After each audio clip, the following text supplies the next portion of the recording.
ladies and gentlemen, something happened. Okay.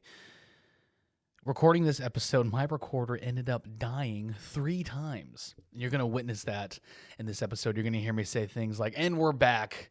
And it was a very stressful time. But Alex, thank you for being so gracious. But something bad happened, okay?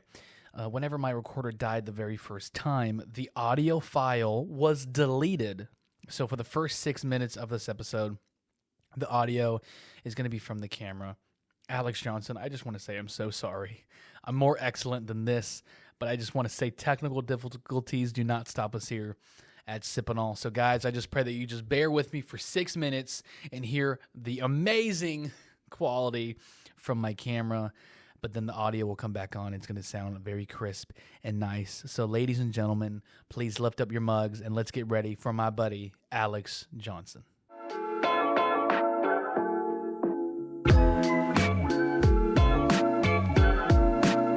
Good morning, everyone. Welcome to Sip&Awe, where God puts the awe in awesome. I am your host, Brandon Windsor. And today in the house, we have the one and only Alex Johnson. What's up, Alex? What's up, Brandon? You good? I'm great, man. How are you? Before we get into the episode, it's time for Sip&Awe. Let's sip. Here we go. 3, 2, 1. Thank you, Lord, for the day that He has made for you and me. 1, 2, 3. Boom. That's Baby. good. Isn't that good? Wow. I want to come tomorrow. Do you drink coffee often? Every day. Every day? Every day. Like multiple times a day? Yes, multiple times a day. If I'm thinking about something and I'm stumped, it's like, I need a cup of coffee. Yeah. Man, helps me with my day. It helps me think. And, yeah, I drink coffee in the morning and when I get home from work. Well, that's good. Yeah, like Uncle Ronnie said in the back here, it puts me to sleep. It does? Yes, it makes me very relaxed and chilled out. You're not going to go to sleep on this podcast, No, right? Okay. maybe not. No. No, but Alex, tell us. I'd love to get to know you today for this first episode. Tell us where you're originally from. I am originally from Shreveport, Louisiana. Shreveport. Born and raised on the playground. That's where I spend most of my days. It's beautiful. Mm. Yeah, born and raised in Shreveport. Man. Actually, in a small little country. I don't know if it's a town or what. It's just one of those places that's on the map that you'll blink and you'll miss it, called Caspiana, Louisiana. Yeah, Okay. just look it up. It was famous for like plantation. Like it's right on the Red River, so it's cool. Yeah, cool. Caspiana, but yeah, Shreveport is what I know. Yeah. Right on. And why don't you tell the people what do you love to do Me? in your life? With my life, I love to do music. It's music all day, baby, all day, every day. Sipping&Awe and Come music. on. Yes. Yeah, all day. When did you start playing music? Oh my goodness. Ooh. When you're like 2? 6 months. 6 months. So when did you start playing? I started actually on the drums Cool. at the age of like 4 or 5. Okay. And then I played my first song at 6. Wow. It was the my first song I learned was the theme song for, I think it was Stone Cold Steve Austin. Anyway, whatever wrestler came out in 1996, Okay. I learned the theme song for that. Cool. And then my mom bought my brother a keyboard, one of those keyboards from Walmart, and it has the songs in it and the beats and all that kind of stuff. And I learned all the songs in that keyboard. Come on, that's Yep. cool. It was cool. So why'd you start playing drums? Did someone tell you to do it? Did you like grow an interest? Did you see it as a young kid and want to play? Yeah, my older brother used to break in the church. And Okay. I guess I shouldn't put that out. But anyway, it's part of my story.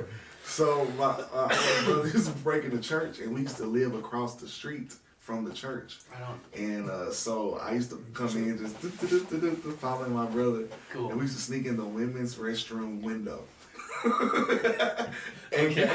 Very interesting. Hallelujah. Thank God no one was there. Yeah. So yeah, we used to sneak in and he used to play drums, and I used to go in there and watch him and Right play on. drums. And so yeah, that's why I got my start. Does your brother still play music today?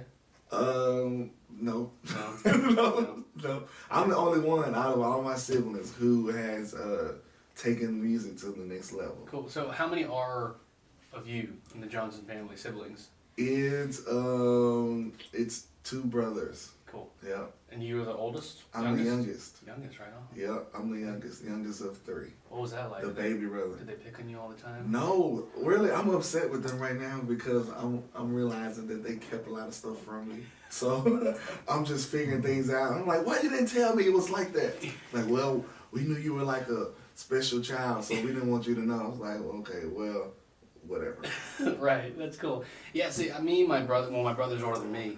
We were fairly close. He did pick on me once in a while, but, brothers are brothers, you know what I'm saying? Yeah, I mean, but they're super protective, though. Like, both of my brothers will literally do anything in the world. When I mean anything in the world for me. So, I mean, that's a good thing and a bad thing, because there were times, like, where, people owe me money. Yeah. And they were like, I'm going to go get them. I'm like, no, it's not. But but everybody is like that, Yeah. It's cool, though, as the little sibling, the young guy in the group. I'm still the young guy in the group, even though I'm 33 years old. Most of the people that I grew up watching were so much older, so I had to grow up so fast. Like, I was doing stuff at 13 and 14 that grown-ups just now are doing. So, it was cool, fast-paced. Yeah, growing up fast-paced, did that kind of set you apart from your age group? Were you kind of like the weird kid because you did things more maturely? Really, I didn't know it was weird. Okay. Like, I didn't know it was weird. Like, music was all I knew. Like, it was my life. So I didn't know anything else. Like, I didn't know about, like, going outside to play tag. I never went to a dance. I mean, like, any of that. I was always out playing music. So to me, it was normal. Like, now I'm just, like, reversing my life. And I'm like, oh, people do that. Like, I never did it.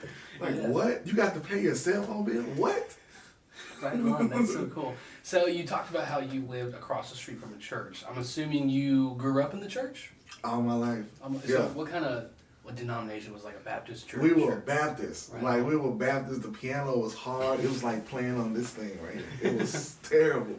But my dexterity in my hands were amazing. I could because I had to play on it. And then there was no transpose.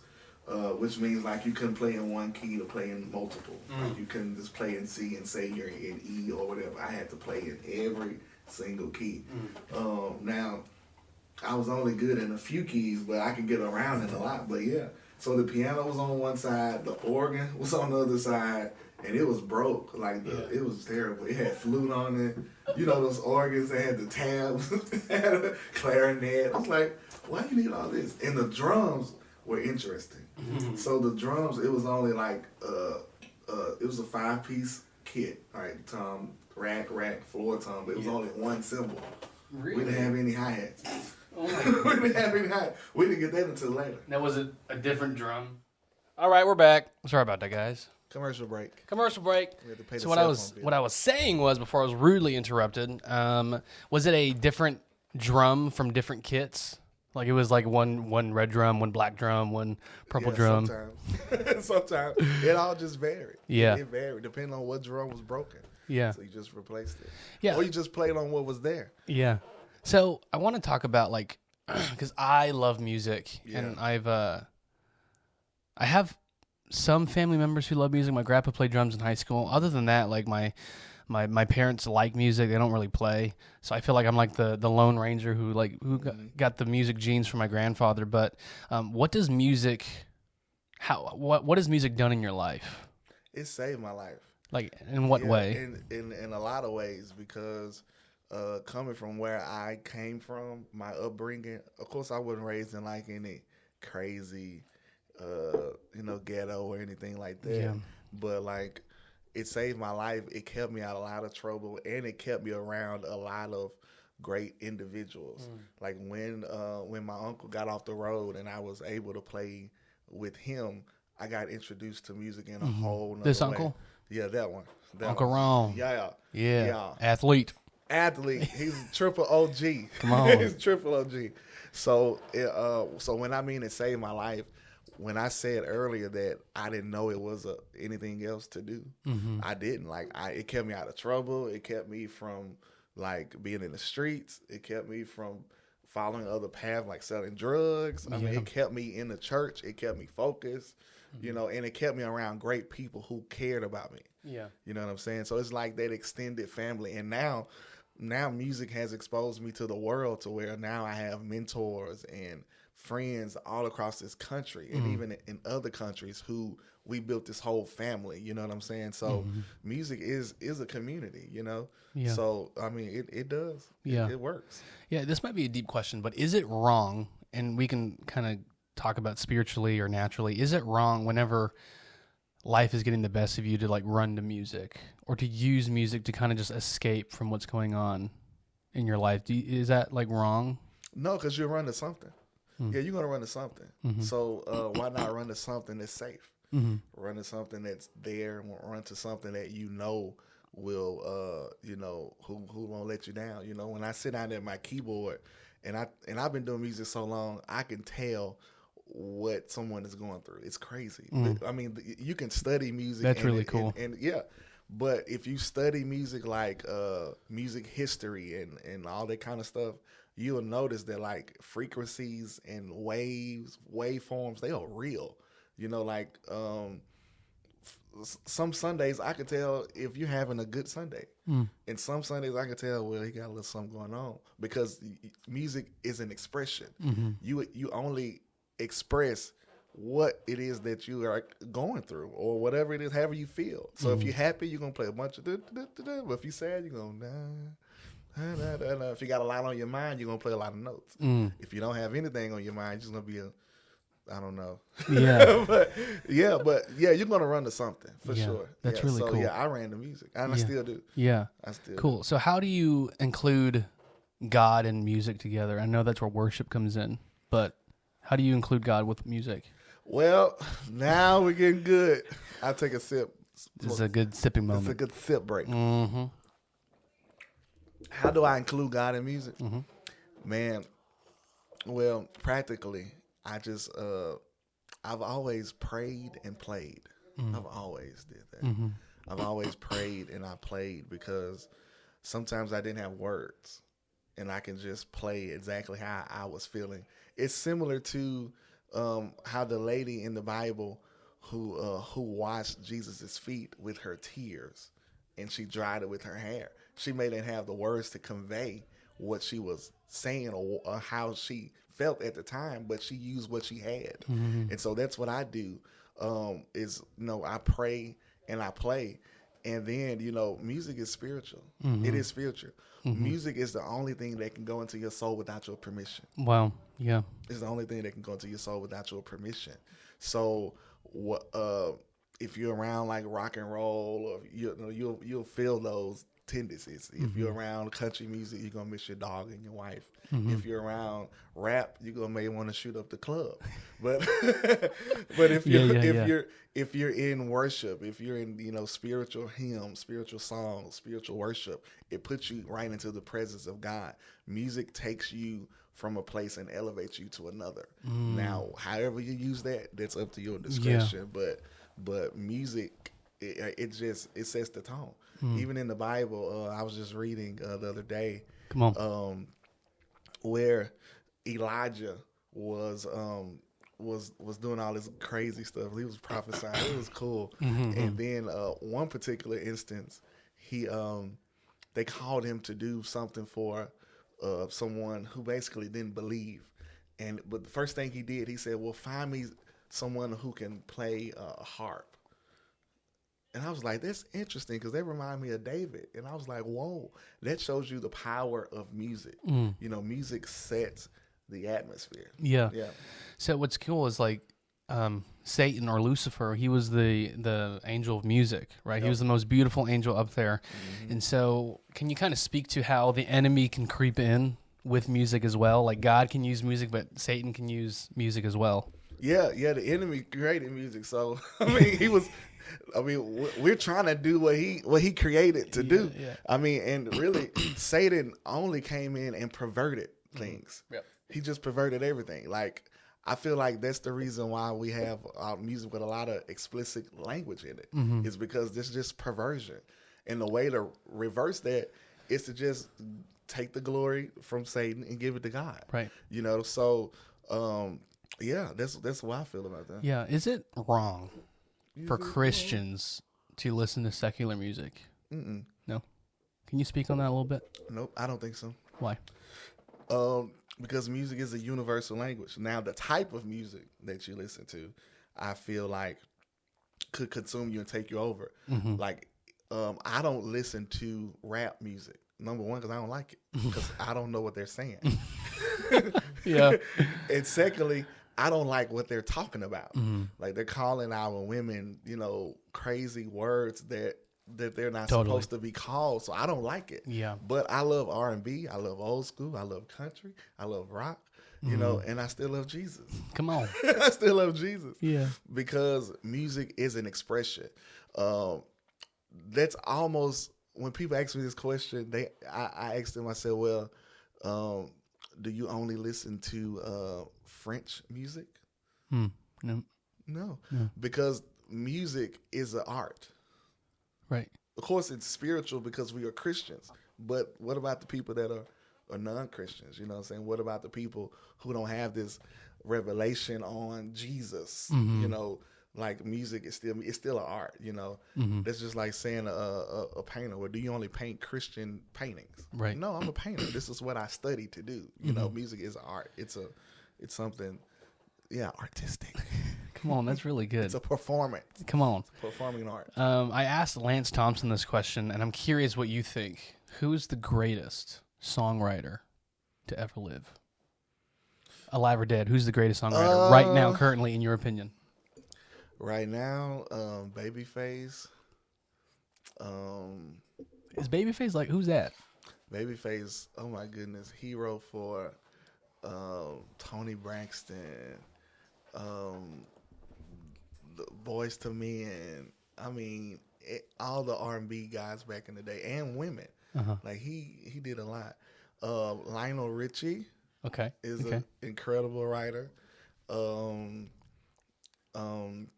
Who else? It's so many. It's like 1,000 names are just running across. Yeah, I know. But of all time, let's see. What's my favorite song of all time? Let's see. Give it to us. Sing it. Whoever wrote the Star Spangled Banner probably the greatest songwriter because he probably got a nice check for writing the Star Spangled Banner. But Babyface, Lionel Richie was good. Michael Jackson, obviously. Yeah. It's all those. It's too many to name. That's good. It's a lot. That's Who's really your good. favorite? Top of the list, honestly, is Paul McCartney. Yep. From the Beatles. Yep. He is number one for me. Yep. Because obviously, as a whole, the Beatles are up there for me. The Beatles are amazing. And I'm not just saying that because it's cool to say that the Beatles are popular. I genuinely could listen to every Beatles record. But whenever the Beatles split up, John Lennon's solo stuff was not that great, in my opinion. There was a few songs, but Paul McCartney's solo career took off, and he's still doing music today. Yeah. And so I love Paul McCartney so much. That's the good part about music. I'm sorry. That's the good part about music, that it's so subjective. Like, people argue about music all day long. I'm like, you can't argue to say that this is better than the other because it's subjective. Yeah. Like, you like Paul, I like Elton. It's crazy. Totally. It's not an argument. And what's so cool is, like, music came into my life, I'd probably say in high school, because, like, I probably saw some things that a teenager shouldn't see, and music was always there. And so I remember I started playing guitar when I was in middle school, because there is a metal band called Metallica. So they came out with a movie, and my stepdad took me, and it's a concert movie, and I was rocked, literally. I was like, man, that's what I want to do with my life. And so my grandma got us she got us a guitar from Toys R Us, like $20, and I started playing guitar on that. And I started playing drums at 8 years old because my grandfather, of course, he played drums in high school, so we had a drum kit, and so I would just kind of mess around. But music has definitely saved my life. And so I adore music. That is the one aspect of my life, and I'm super thankful for that I love. Because like you said, people love painting. Some people love creating pots and stuff, but I love music. Yes. What doors has music opened up in your life? Like, well, I've been over the country once. I played at the White House. Who was in office when you did that? I almost said Joe Biden. Barack Obama. Right on. Did you get to meet him? No, he wasn't there.